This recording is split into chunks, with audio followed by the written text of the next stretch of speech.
3h03, olha só quem já está do meu lado, o professor de Relações Internacionais, Marcos Vinícius de Freitas. Marcos, está com um fundo novo aí pra gente e me contaram que está falando direto de Tbilisi, é a capital da República da Geórgia, é isso, né? Isso mesmo. Vamos lá, a gente está continuando a falar das polêmicas por aqui envolvendo Charles, isso porque é possível, professor, a gente esperar que o nome do rei esteja envolvido em escândalos durante esse reinado ou as polêmicas, no caso, se esgotaram? Eu acredito que você teve na época em que do relacionamento dele com a Camila, teve uma série de vazamentos, de ligações entre ele e a Camila Parker Bowles na ocasião, e a gente notou aí que isso gerou uma comoção dentro do Reino Unido naquela ocasião. Então, eu acredito que a partir dessa situação e da forma como eles lidaram com os escândalos, de alguma forma se resolveu muito desse problema. De fato, a grande questão ainda continua sendo o Príncipe Andrew e o escândalo de natureza sexual que teve lá com o Epstein nos Estados Unidos, e isso gera aí uma situação difícil, mas foi por essa razão que ele foi, basicamente, dele foram retiradas todas as responsabilidades.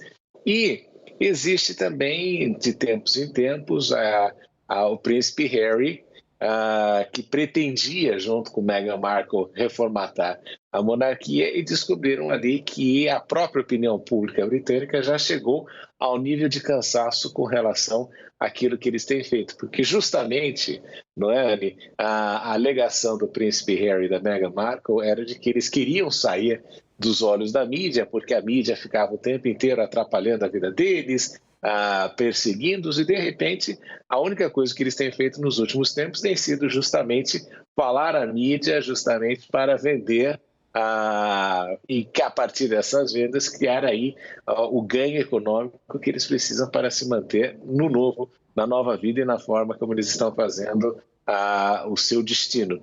Então é engraçado isso quando você vê, então, dentro da própria opinião pública britânica, isso já mudou também. E ainda falando de casamento, tá? Isso porque posterior ali da separação do Charles e da Diana, foi um espetáculo midiático, isso não dá para negar, né? E acabou terminando de forma trágica, né? Com a morte da princesa que a gente mostrou aí em um acidente de carro ao ser perseguida por paparazzi. Isso lá foi em Paris, né? Para relembrar que o histórico seu então parceiro, o empresário egípcio Dodi Fayed, que também morreu nessa tragédia, né? É importante a gente lembrar. E essa história, ela abalou a sociedade britânica, manchou também a imagem da monarquia à época, mas é uma história que ficou para trás. A gente consegue dizer que, de alguma forma, isso pode ser uma sombra para o reinado de Charles? Eu acredito que essa altura não, né? Porque aquilo ali, Anne, foi um grande equívoco do príncipe Philip. Né? O príncipe Philip achava que seria bom para Charles casar-se com uma moça da aristocracia britânica, jovem, fosse virgem, tivesse uma série de requisitos, e que nunca foi aquilo que Charles desejava. O grande amor da vida de Charles, e a gente sempre fala, né, quando você pensa em histórias de amor, a história dele sempre foi com a Camila Parker Bowles. E não há dúvida de que aquele casamento foi imposto a ele, e ele foi a grande vítima desta situação que foi estabelecida, que houve problemas no passado, né? O tio dele teve de renunciar porque queria casar-se, a Margaret então, não conseguiu casar com o homem com que ela planejava a sua vida inicialmente. Então você teve uma série de casamentos infelizes e o príncipe Charles veio nesta toada. Mas o que a gente notou é que, com o tempo, ele conseguiu aí reverter a situação. Claro que quando a Diana saiu da família real, ela também saiu atirando para tudo quanto é lado, né? E ela teve uma situação muito complicada com relação a dizer que Charles não deveria assumir o trono.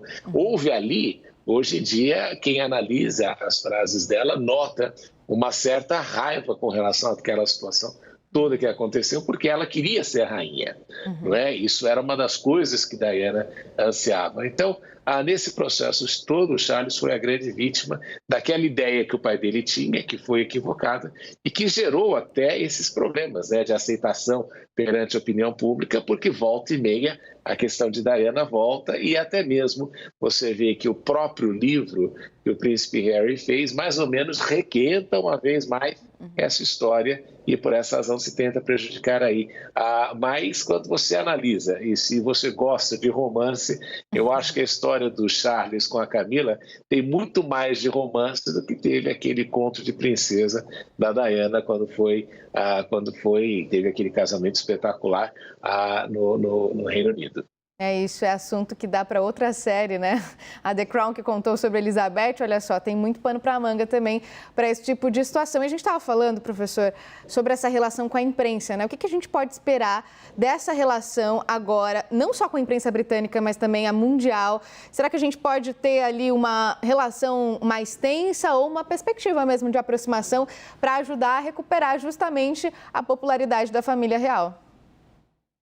No livro, o príncipe Harry, ele diz que existe um relacionamento com a imprensa um pouco complicado, porque a família, segundo a leitura dele, a família real também alimenta muito dessa questão midiática, justamente porque entende que a presença da mídia é um fator importante para a manutenção da sua própria existência. Então, essa é a argumentação do príncipe Harry dentro do livro. Mas a gente sabe, e a rainha tinha isso muito claro, que quanto mais você se apresenta na mídia, mais você se torna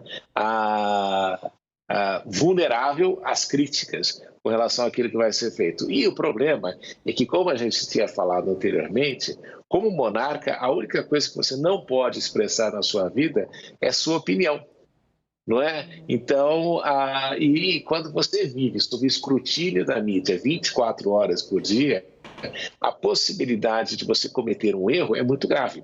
Vamos lembrar ali, logo no início, quando a mãe de Charles falece, a rainha Elizabeth II falece, tem aquele episódio da caneta, em que Charles mancha a mão, e você vê a quantidade de crítica que foi feita a ele na forma como ele pediu para entregarem a caneta para ele, como ele ficou ali enraivecido com a caneta. Então você vê que não é fácil viver com a lupa 24 horas em cima de você. E é por essa razão que o relacionamento com a mídia sempre vai ser controverso, embora se entenda que hoje em dia ela é muito importante até para a manutenção do nome em evidência, né? Não é aquilo que a gente fala, não existe mídia ruim, fale bem ou fale mal, mas fale de mim, mas eles entendem também que tem que ter uma certa distância, e eu não acredito que Charles ou mesmo William vão se distanciar daquela ideia de manter ali uma certa distância e não ficarem dando entrevistas, mas já o fizeram também nesse processo todo. É isso, de alguma forma, essa visibilidade pode sim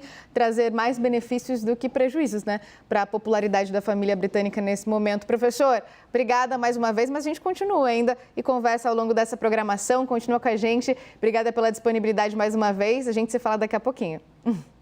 Até já.